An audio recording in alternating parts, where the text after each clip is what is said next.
And we are live. At least I think we're live. I'm going to watch the replay and find out if I did the boomer pause. All right. No music because we're late because I'm having technical issues with my OBS install. Instead, we're going to get right into the FPV news. Yes. We're going to get right into it. Blunty, good to be with you. Good to be with you this Tuesday and every Tuesday. Yeah. Good to be with you as well. Still no graphics card for the people out there keeping score, so I might freeze a couple times during this. We're going to work it out, but I have a card waiting for me right at the end of this show. So yes. You want to tell the people what card you're getting?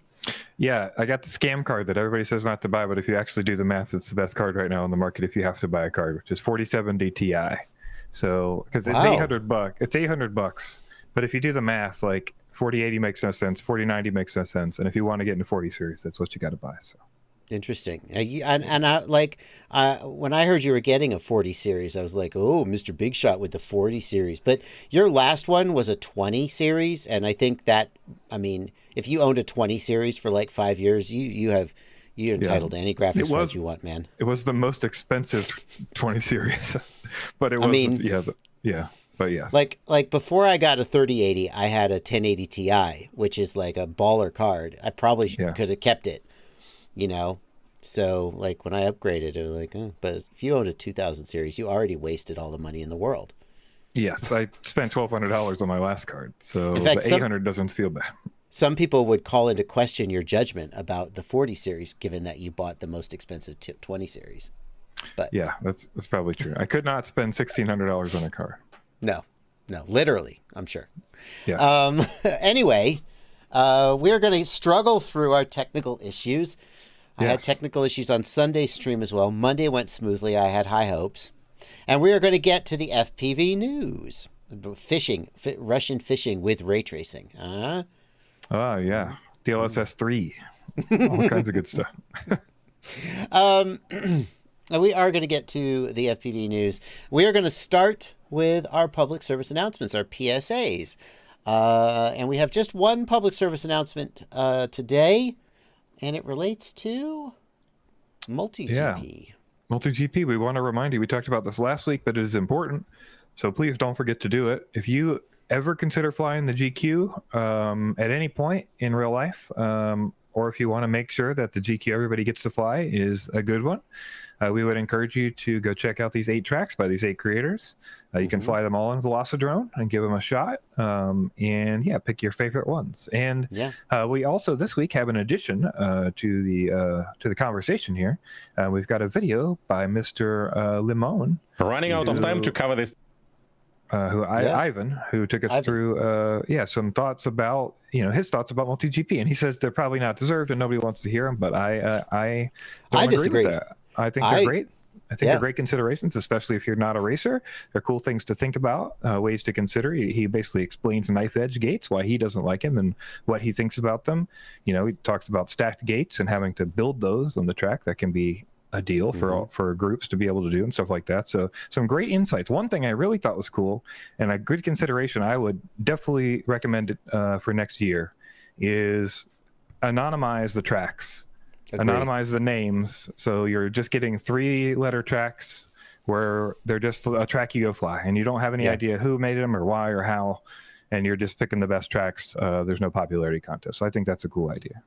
Yeah, I would like to say for the record, I sat down with John Eska, and we recorded our reaction to these tracks several days ago. So, number one, when my video comes out, and actually, Blunty, you should get some credit. You suggested I do this. You were like, occasionally you throw me a video suggestion. And I was like, that's a good idea. When my video comes out, I hope no one will scream at me and say, you copied Limon. But I watched Limon's video today and was like, oh, shit, this guy's got a lot of insight. And I actually am going to go back and edit my video. He may record a little bit of something to go into my video, and I'm going to link to his video. Because his video had so much insight, it kind of made me rethink some of the things in mine. So that's coming. But I really feel like people should go into this cold. Don't watch Limon's video. Sure.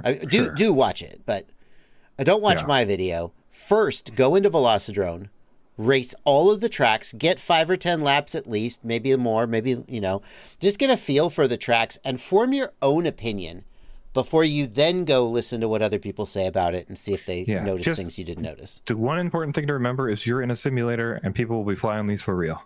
So how hard is it to break a quad? How hard is it to set up? Like, those are important things to consider as you're flying. Yeah. So Yeah. People who race for real, people who race in the simulator don't care about crashing. People who race for real will look at it and go, oh my God, I'm going to break so many motors on that gate. Please don't do that. So,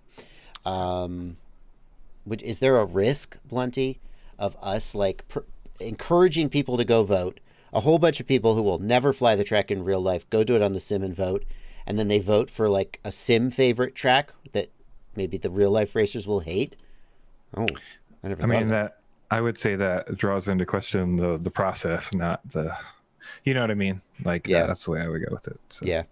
Maybe if you did the GQ last year, you get to vote this year or something. I could see something like that being a case if that's actually a problem. Interesting. Right. Yeah. Well, I mean, at the end of the day, we'll see what people vote for, and we'll see if people like the outcome. But there you go. That's our public service announcement for today. And now we are on to the actual news. And the first news item also relates to Velocidrone. Yeah, this is a cool one. This kind of came a little bit out of nowhere. We've heard updates coming soon for a while, but we finally have the big new Velocidrone update that a lot of people have been waiting for. And it's coming up likely tomorrow, is what Ashley's saying. If you don't know, Ashley is the creator of Velocidrone. And yeah, there's a whole bunch of cool stuff here. So people have been waiting for things like Freedom Spec, Street League, and Tiny Trainer. And those are all now going to be in the sim setup. Those are basically all the Polyworld assets. If you know what Polyworld stuff is, Polyworld has been moved, so you don't have to have combat anymore. But that's basically a whole bunch more tracks and scenery you can use. They've added some new scenery and stuff like that you can use. A whole new UI. So basically there's a totally changed changed UI, so it's a little easier to use. People said it's always old and weird. You hear that a lot about Velocidrone, so they've taken that to heart. For people asking about Mac, they've also got new Mac client for M1 and M2 processors, which exciting. They've had some issues with those because Apple did some weird stuff apparently with a lot of programs, so they were able to clear that stuff up. They've also said they've offloaded some work, so it should be easier for computers to run the simulation side of things. Nice. Which is good. I think that's always positive. There's a new qualifying mode for 3-lap races, and some other cool things that are coming up in there, including one that I thought was cool. If you hit your V key now, your FOV will not reset. They've unbound the V key. Was that a common problem? Yes. Yeah. Okay. Oh, no Tiny Trainer in this update. That's coming soon. But this is Street League and Freedom Spec, and then new 6S quad. So not Tiny Trainer yet. Yeah, Velocidrone continues to provide value for the people. I mean, it's a one-time purchase. It's not a subscription. I know that a lot of games are one-time purchases. You know, it's nice to see this level of development, though, from them. And it's always nice to see assets being moved from a DLC or an expansion pack into the main pack to give. There were a bunch of maps that used the Polyworld assets that people couldn't race on those maps unless they had the combat pack, and not everybody wanted the combat pack. So this is really cool stuff and is going to be a lot of fun for a lot of people. Yeah, so there's a mobile release coming soon of Velocidrone for mobile, and that's why a lot of these changes happened with the map packs and adding more low poly stuff and all that stuff. So wow, people are often asking. There was somebody who just commented on the simulator video we did a while back, Blunty, and they were like, "Oh, for PC, what about people who don't have computers?" And I was like, "Well, I guess we were just rating PC simulators, but there really aren't a ton of mobile-based FPV simulators, and of the ones that are there, I'm not sure any of them are like really, really good. So having Velocidrone will be very interesting. Yeah, absolutely. Alrighty. Well, look out for that. Hopefully tomorrow. They said hopefully tomorrow. So okay. Yeah, we'll get that big download going. Next up. Oh, you know what, Blunty? We didn't put the plugs and the super chats in the outline like you did. That was such a good idea last week. That's true. I forgot about that. Let's make that a thing. Yeah. Okay. Okay, but anyway. Next up, we are going to talk about one of the biggest stories in FPV right now, which is the push by the FPV Freedom Coalition and the Flight Test Community Association, and I won't spoil the next story, but not just them, to raise the limit for not registering your drone, not having a remote ID, from 250 grams to 1 kilogram. And now it looks like there's even a website. Raising the limit. Yeah, it just takes you straight to our page so you can immediately get to your congressional outreach if you need to do it. Okay, great. So make it a little easier, raisingthelimit.org. So you just, easy off the tongue sort of thing, just to help anybody get there. We want to make it easier for people to get there and contact their Congress people. So, we're talking about this again because it's important. We really want people to get out there and do these emailing. We've already seen some responses from Congress people who are asking members, like, how do you feel about this? What else are you looking for the Reauthorization Act? We're really happy you're asking about this.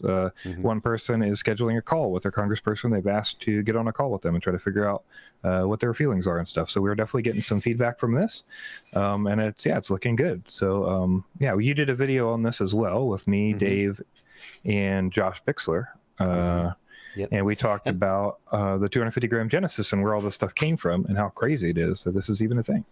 Yeah, that's what the Genesis means.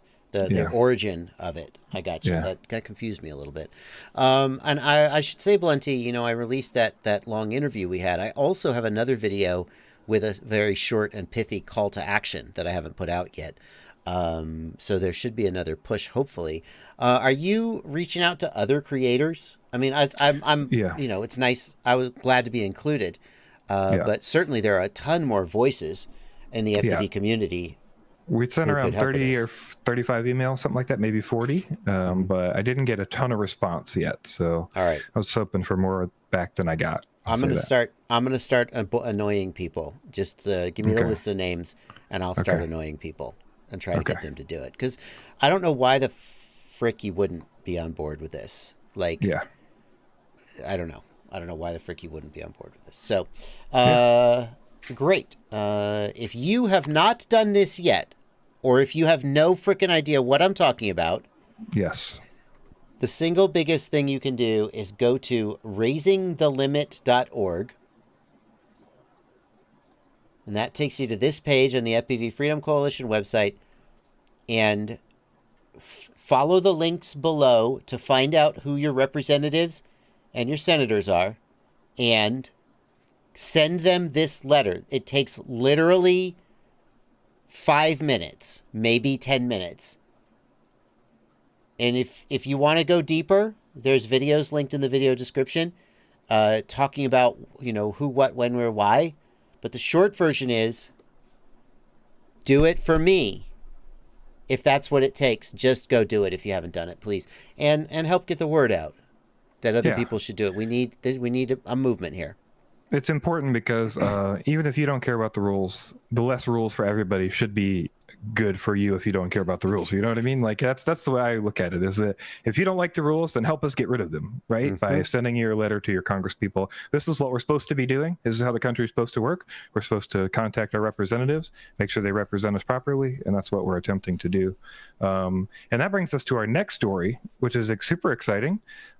We had Flight Test and FPVFC had a call with the AMA, and the AMA has decided to back the 1 kilogram effort. They were happy to do it, and they think it is super logical, and they are also doing more petitioning on the Hill for the FAA Reauthorization Act. So we're happy to have the AMA pushing the same effort along with us while they're active on the Hill.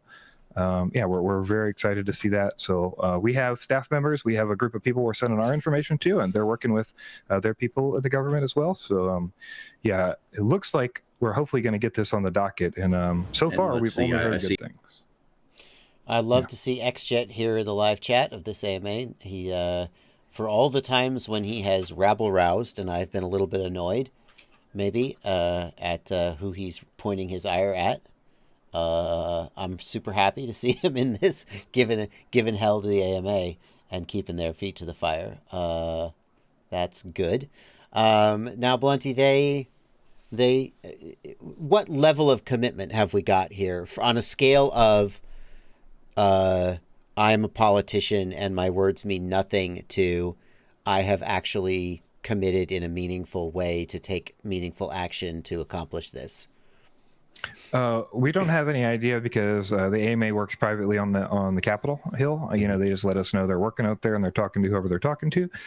Much in the same way we do, kind of. We don't necessarily tell you exactly who we're communicating with on the Hill, but we've been assured by them that they're using all their contacts in their FAA reauthorization push to also push this 1 kilogram effort and get this stuff done. So as far as we can tell, it's a full committal by the AMA, and they're ready to do this thing. One thing he says in the live that we've linked below for you to check out, that you showed on screen for a minute, is that they are really, basically we failed. Freeze aren't exactly what we wanted. Everything isn't exactly what we wanted. So we're going to push and get rights because everything we're doing is safe, and that's what we need to do. So, yeah. And I want to see. I mean, them saying they'll support it. Okay, fine. I want to see them send an email to their 600,000+, however many members, telling them to write their Congress. Also, and I'll just say we got some support by the RDQ as well. Race Day Clause. I reached out to them. They're going to send out an email blast this Friday to all their members on their big email chain. So they're going to let people know as well. Definitely getting a lot of support for this stuff. So. Okay, great. I mean, we have an opportunity here that won't happen again for 5 years with the FAA Reauthorization Act. That's Anything correct. we can get actually written into this act is binding, and the FAA has to do it. So, yes, I will officially dial back my annoyance with the AMA by 12% if they send an email blast to their member list and tell them to write letters and support this. 12% AMA. That's what's on the table here. Fair enough. Like I said, we're extremely happy that the AMA has joined us in this, and we're glad they got in contact with us. They reached out, and we made everything happen. So we're glad. In case anyone out there doesn't know, you're saying we because you're the member of the FPV Freedom Coalition. That's true. Yes, as the FPV Freedom Coalition. You don't mean we as in you and me. Not the royal we. Right. And not you and me. Right.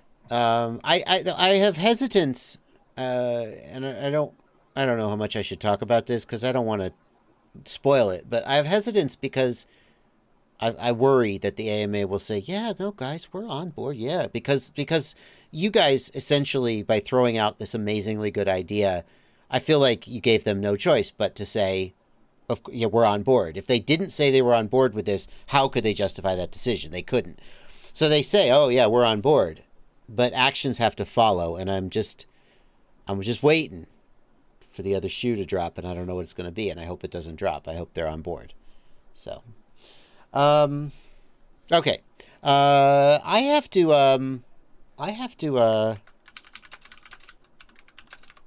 has this been announced? I have a thing I forgot to announce. I guess I should announce this. I'm gonna inject this into the notes, Blunty, or not into the show.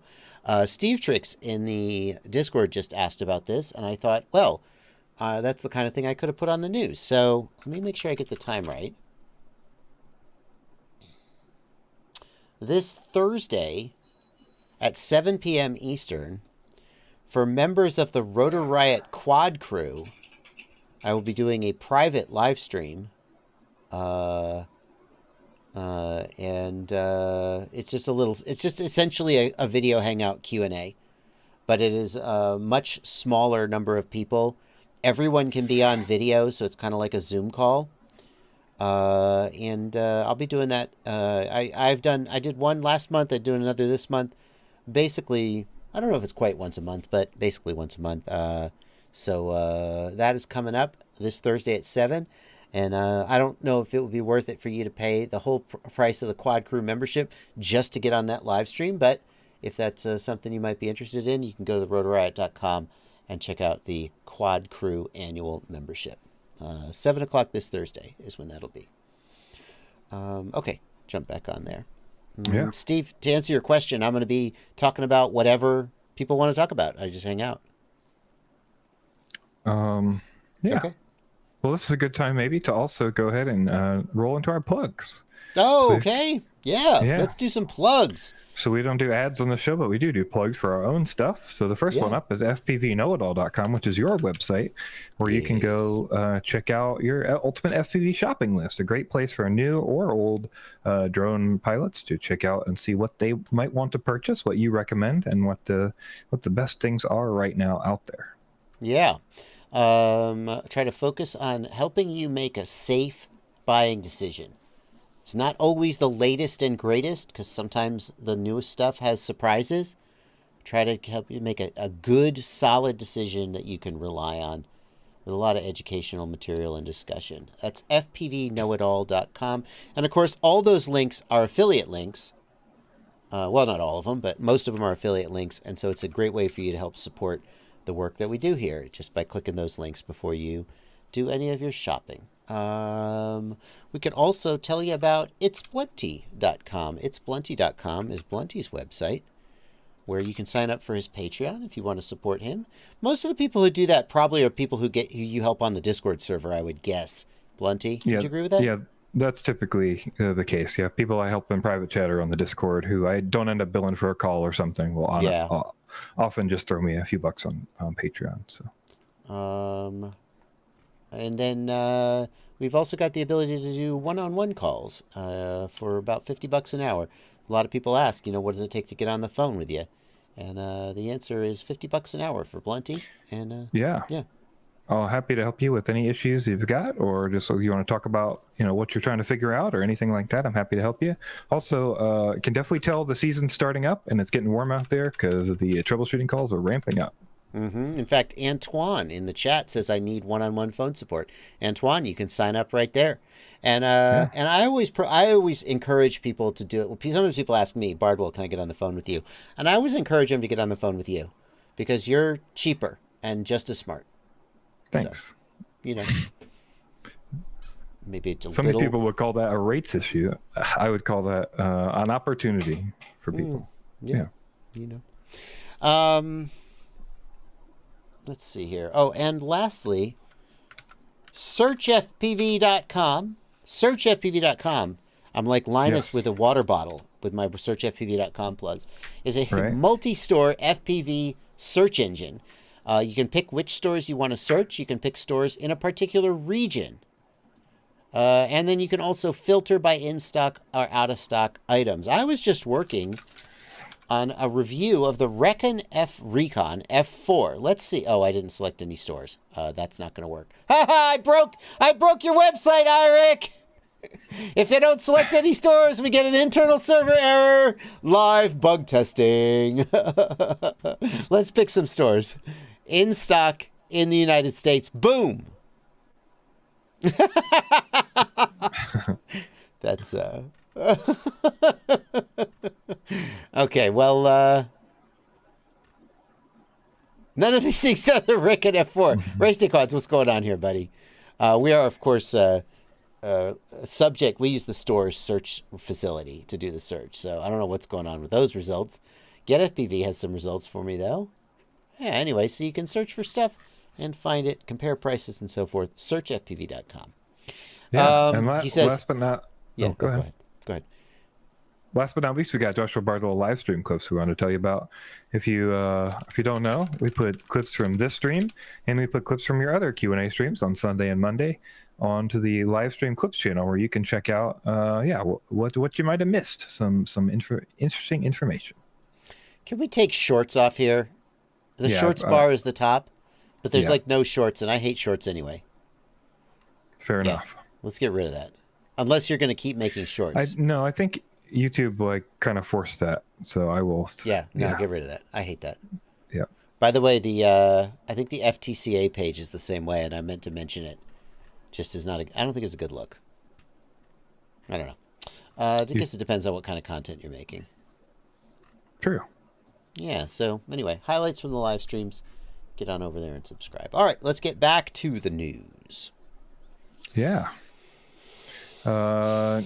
Next up, we've got some events. We've got 3 events, trifecta of events. First one is one we've already told you about, but we wanted to remind you that is happening March 10th, 11th, and 12th is BBQ Bando in Vienna, Georgia. And you can still go as a spectator for free if you want to go hang out and go get some giveaways and prizes and go watch people do a bunch of racing and hang out with people flying drones. You can definitely go do that if you're around the Vienna, Georgia area, March 10th, 11th, and the 12th. Yeah. And when I first heard of this, I'm about 5 hours from there. When I first heard about this event, I was like, I like barbecue. That's not too far from me. I could go. And ever since then, people have been asking whether I was going. And I have been saying I am not confirmed to go. Because if I confirm that I'm going, then by God, I'm going to be there. And I just wasn't sure whether I was going to be able to make it. And so I can now confirm that I will not be going. I hope I didn't lead anybody on, I was just musing. And there was some chance I was going, but I had another thing that I kind of can't get out of pop up for next weekend. And then on the 25th, I have another thing, which is an opportunity to go fly in a really, really cool location that's been scheduled for several months. And I don't think I can leave home for 3 weekends in a row. I think my family would, I would not want to do that. So unfortunately, I will not be there, but I wish everybody there the best. We got another event, right? Yeah. Next up, we've got the Malaysia Drone League we want to let you know about. They are starting a series of events. They're doing both open class 5-inch and tiny whip, and I believe they're starting Tiny Trainer and Freedom Spec pretty soon throughout this year. But yeah, there's some, if you're over in Malaysia or you're trying to fly in the Malaysian races, you can get out there and start flying in these drone leagues. So that's pretty cool stuff. We wanted to give you a heads up. I will also not be going to that race in case anybody just fair enough. So the Tiny Whoop race is on the 11th of March, and then the FPV Open, the first open 5-inch race, is 18th and the 19th of March. So okay. I don't know if we have any people watching in from Malaysia, but could get the word out there.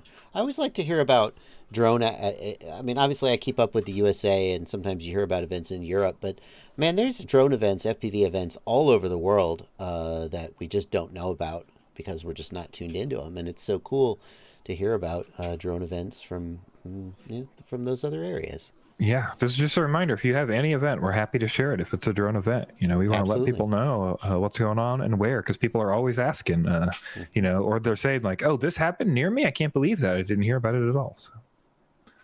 What the hell? Oh, and yeah. And last up, we've got the Spring Fun Fly and Slot Meet in Kingsport, Tennessee.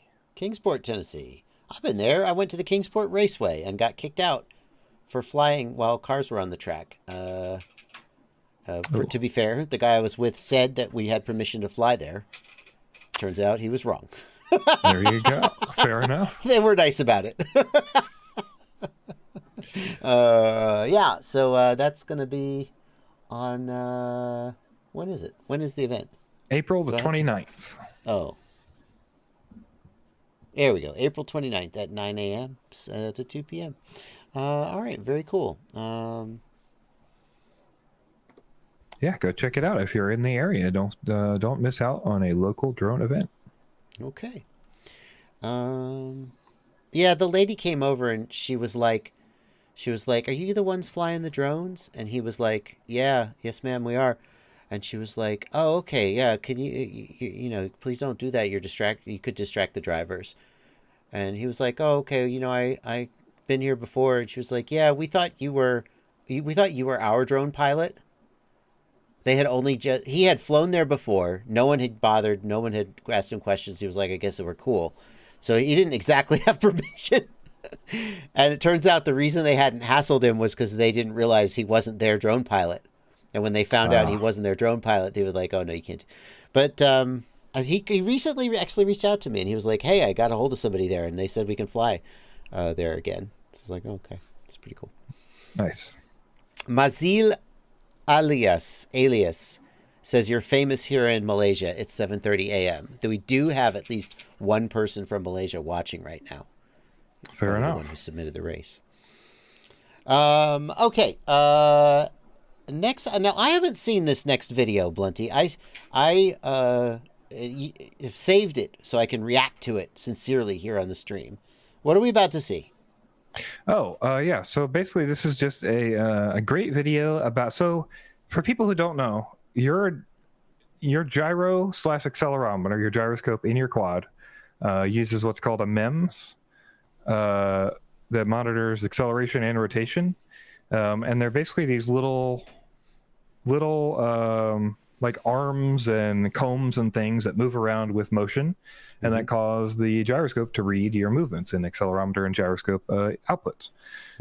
But it's kind of hard from pictures and an understanding basically of what those pictures mean to really visualize what's happening.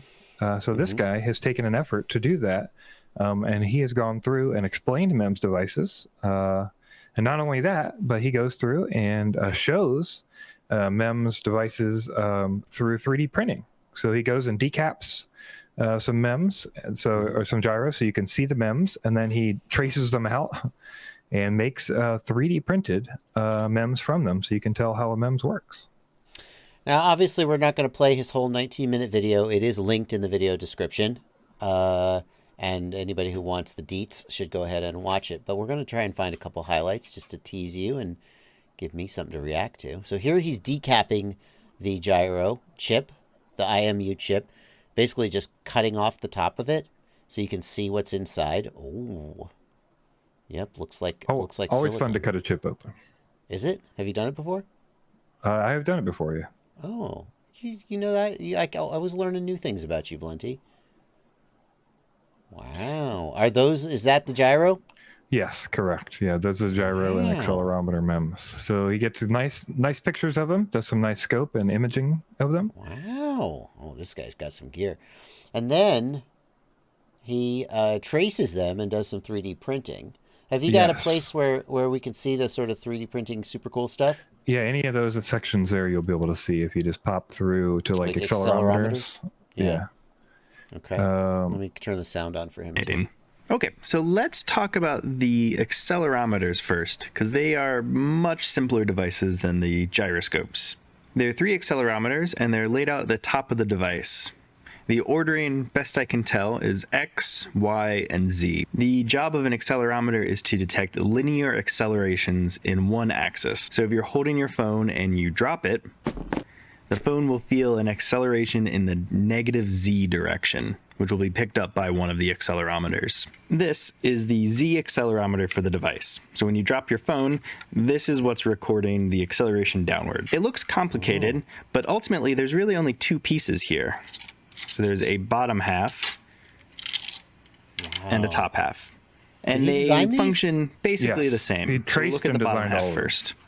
Wow. It's connected to the base with these 4 posts, and that's what keeps it rigidly attached.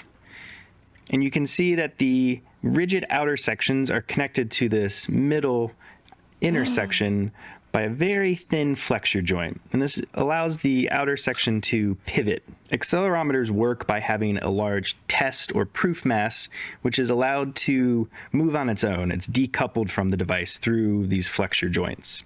So wow. Okay. Well, like I said, we're not going to watch the whole 20-minute video, but or anybody who's wondered how that little IMU inside their flight controller works, now you can know the answer. That's really cool. Yeah, very neat stuff. I've never seen anybody dive into it that easily. You know, I've looked at the documentation and talked to people about how they work, but the actual dive into it and to show how, like, he even shows that, like, I believe it's on the gyro, the X is differently shaped than the Y because they're trying to fit them, and the yaw is differently shaped, so they do different things to them. Like they had to add extra combs to one of the axes, so the axes actually respond differently because it's shorter, so it needed more combs to meet the same amount of capacitance to show the same amount of rotation and stuff. Like, it's very interesting how they dive in and like fit everything on the boards and stuff. So yeah, super fun to look at. I always thought of these little micro electronic devices as, like, you've got transistors, and a transistor is sort of on the die, whatever. And the idea that you have electrons flowing through tiny little microscopic wires and being interacted upon by tiny little microscopic transistors, that always sort of felt normal to me. But when I first learned about MEMS devices, that there are actual little microscopic physical combs and levers and so forth, it blew my freaking mind. And then the idea that we could just smack one of these things, 5 Gs, 15, 16, 20 Gs, and it survives. And like, it's so much going on here. It's such cool stuff. Such cool stuff. Yeah. Neat stuff. There are actual moving parts inside there. I've seen diagrams before, but the 3D printed is pretty cool. Yeah. Bobby Baggs says, we don't need to see how the 4268 works, because it doesn't. So when my whoop gets a drunk gyro, it's just an accelerometer plate getting stuck. It's possible. Yeah, literally, if you smack it hard enough, those combs can get sort of stuck, and your gyro doesn't work right. And you slap it again, and anyway. Okay. Well, now we come to the Super Chats section, and there's only one Super Chat, which we're going to go ahead and read. Mad FPV, thank you for a $5 Super Chat. How fast do pilot passes for Rampage typically sell out? My wife and I have a baby due mid-April, and I don't want to book until he's here and healthy.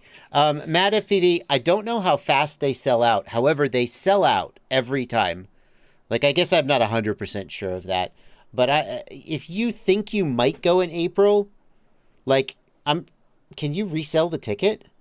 It seems like you ought to be able to resell the ticket if you buy the ticket. I would assume you can, yeah. Okay. Yeah, I believe every year we've seen them sell out. As far as when, I'm not exactly sure. But so, Matt FPV, here's what I would do. Number one, contact support@rotoriot.com and just confirm that the tickets are transferable if you're not able to go. I'm so sure they must be, but I would hate for you to waste your money because I told you they were and then I was wrong.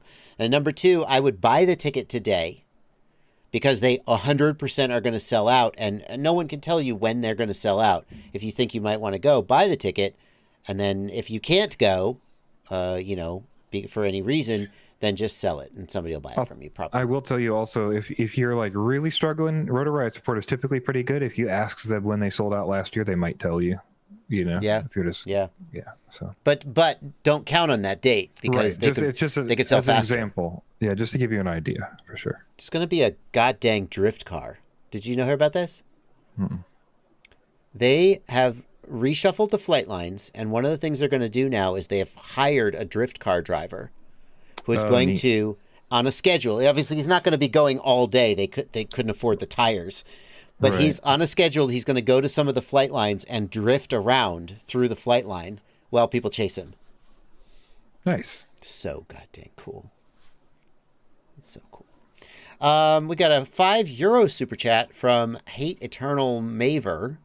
I hope I said that right. And a $10 super chat from my friend Kevin Turner. Good to see you, Kevin. How's it going, man?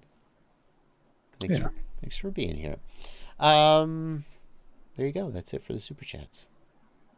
Alrighty. Yeah. Aerobrat says, I showed up to Rampage last year unannounced on the first day. They still sold me a pilot pass. I don't know why that happened. Maybe they took pity on you, or maybe they had some cancellations and they had passes. But please don't do that. Don't assume that's going to work. Don't assume that that's going to work and put the gate people and poor Stacy in a terrible position of having to tell you can't come in. Yeah. So. All right. Next up, we've got It's Barely News, where we talk about some of the stuff we didn't think was worth putting on the main list, but we wanted to let you know about them anyway. And this is going to be a short It's Barely News compared to our normal ones. So we've only got a couple stories. This is a great time to remind you, don't forget to submit stories to news@fpvknowitall.com. We don't have it on the screen today because we have some technical issues, but that is news@fpvknowitall.com. You can submit news stories too. The first one we've got is that DJI has decided to stop selling Aeroscope. It has not been announced. However, it's been reported everywhere, and it seems like DJI is sticking to their guns. They have announced that, DJI has stopped selling Aeroscope. And that means that basically, people were complaining a lot about DJI drones being able to be detected by DJI Drone ID and stuff like that. Now they can't. So, now they can't through this tool. There's third-party things you can use. And the other thing people are talking about is possibly this is just creating a new, basically a new device, and it'll be Aeroscope 2, and it'll have remote ID functionality with it, right? Yeah. So, has your light gone out, Blunty? yes, it has. Okay. You look like Hagrid now. That's fair. In the dark. No. Yeah, the firmware is I think I don't know if we know this for sure, but I'm pretty sure it's true that the drones are all still broadcasting the Aeroscope data, and yes, I've certainly heard some suggestions that DJI just got some bad press because of there were some accusations that Aeroscope was being used to identify and target Ukrainian military units. No, I don't know if that's true. I'm not vouching for that info, but it certainly got some bad press. And then there was the shenanigans with them claiming Aeroscope was encrypted, but then it turned out it wasn't encrypted. And just Aeroscope has some bad press, and I mean, it's plausible that they were just like, you know what, let's just kill Aeroscope, and the new one won't be called Aeroscope. So I don't know what this means, but Aeroscope at least is not able to be purchased anymore. So yeah, fair enough. And the other story we have for you today is one we always like to share. And it's another story about dogs being saved. We've talked before about Lost Dogs SAR UK, but this appears to be another group, as far as I can tell anyway. And he has used, with his group, Drone to Home, has saved 1,400 dogs and is still going, saving dogs all the time. Oh, that's amazing. Yeah. We'll always do stories about drones being used to find lost dogs. Yeah. No sausages in this story. It would be better if it was some sausages, but I'll take it. Yeah. A cockapoo. Yeah. What the hell is a cockapoo? Cocker spaniel and a poodle. Poodle. Yeah, there you go. All right. I'll allow it. Yeah. I was out every day, 6 days, literally hours and hours with the drone searching for the dog. You must, man. It was 6 days. Yeah. If Henry disappeared, would you spend 6 days, hours and hours searching for him? Probably, yeah. Or on like the 4th or 5th day, would you be like, well, he's probably dead by now? No. No, I don't know. Probably not Henry. Okay. All right. Another dog could probably figure it out, but like Henry, I'd be worried. Right. Henry needs the help. He does need He's not coming home on his own. He's not. Yeah. You hear stories of, the family moves between states and the cat doesn't make it onto the cat disappears before the move. And then months later, the cat appears at their new home, having somehow found them. That's not Henry, is what you're saying. It's unfortunately not Henry, no. No, Henry's a good boy, though. Yeah. What's his stance on sausages? Oh, he's a fan. I didn't realize this, Blunty. You posted some pictures of Henry over in the Daily Dog Pictures on the Discord. We have for those who don't know, on my Discord server, we have a Daily Dog Pictures and Daily Cat Pictures, for the record, channel. You posted some pictures of Henry. There he is. I've never seen Henry from this angle. I only see him behind you in the live stream. Right. Yeah, he's a good boy. He's a good boy. Oh, look at that face. My goodness. Of course I'm going to look for that face. You know what I mean? Yeah, of course. You got to find him. Yeah. Oh, alrighty. And we got a couple more super chats come in, but let's get them taken care of. Hang on a second and get back on the live stream channel.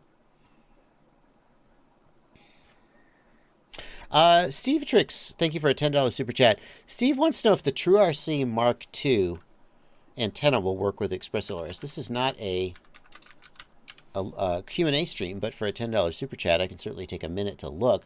I believe this is the antenna you're talking about. Oh, he's got it linked in the chat. If you go scroll up on the chat. Oh, okay. I was going to say, that's a very different antenna.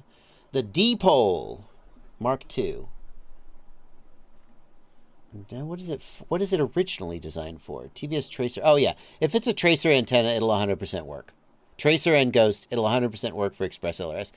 And the only hesitation I would have would be if the UFL connector was the wrong size, but almost all, if not all, Express LRS receivers have the same connector as the Nano and the Ghost Atto. So I personally use Ghost QT antennas on after I can't bear to throw out the stock antennas. So I use the stock antenna until it dies, and then I put Ghost QT antennas on there. Yeah, 100% that'll work. I got another €5 from Hate Eternal Maver, just saying thank you again. And Kevin C. in Alaska, thank you for $5, says, I'm old, but I'm very new to FPV. Help me pick a cool FPV name that all the young people will be jealous of. Kevin, the young people will never be jealous of you if you're old. They will, at best, begrudgingly respect you. Cool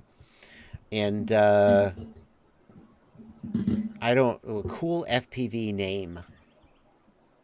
I feel like, are FPV names ever cool, Blunty? No.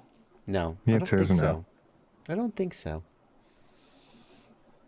I mean, what would a Zoomer... Well, you know what we need? I know what we need to do. We got a few minutes. The live stream isn't over. What do you think? What do you think? ChatGPT. That's funny, but actually, I know where we can find out what FPV name all the kids will think is cool. Over on the Young Rippers.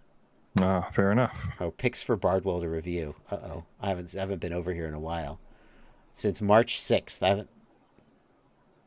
Oh, no, that's not right. I haven't been here since way before March 6th. Okay, Dear YRZ server.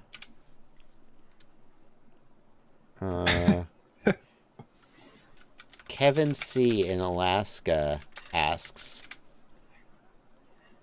Kevin, I'm going to use... By the way, Kevin, old people are not allowed to be on the Young Rippers server. I have special dispensation from Bubby to be on this server, but I'm going to use my access to the younger generation to help get you an answer.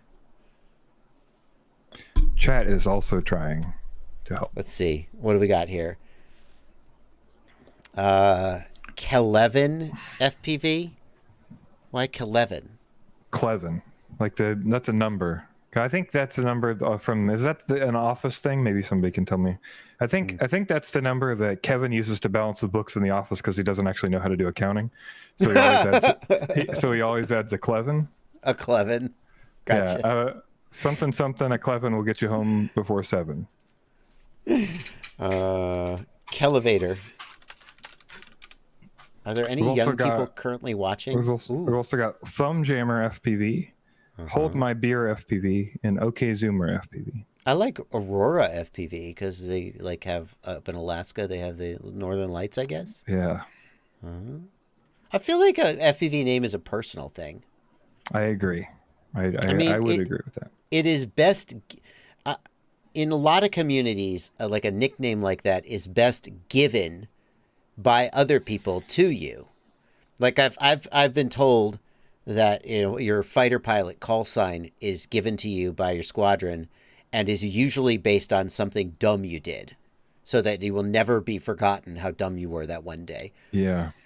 You're not going to be like, Falcon, Iceman, How about cool name FPV?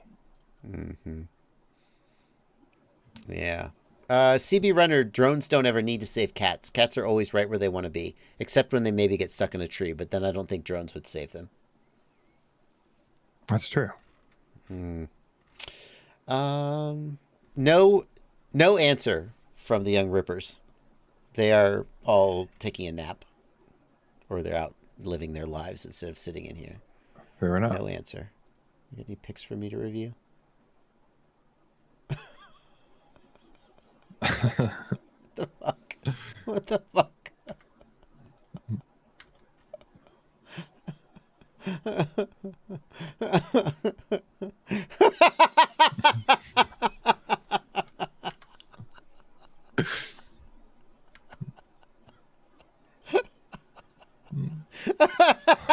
I didn't say that.